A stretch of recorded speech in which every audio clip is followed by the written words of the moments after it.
Майката, най-напрегнатата връзка в живота на една жена често е с майка й, особено в пубертета. Тогава любовта и омразата вървят ръка за ръка. Дъщерята едновременно иска да бъде като майка си и отчаяно иска да не бъде като нея. Истинският преход към женственост минава през 3 стъпки. Отделяне от майката, потвърждение от бащата и връщане към майката вече като равна жена. Пубертетът е моментът, в който момичето се откъсва от майчината идентичност и започва да изгражда собствена. И точно тук ролята на бащата става решаваща. Той е този, който трябва да потвърди женствеността й. Спокойно, уважително, без отдръпване. Ако той мълчи, изчезне емоционално или се смути от порастването й, тя остава без външна опора.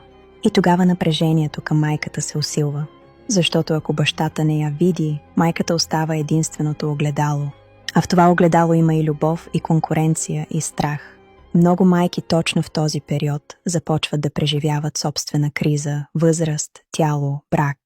Вместо да задържат дъщерята, това е моментът те да се обърнат към себе си, да си върнат вниманието, да си върнат женствеността, да не превръщат дъщерята в съперница или емоционална опора.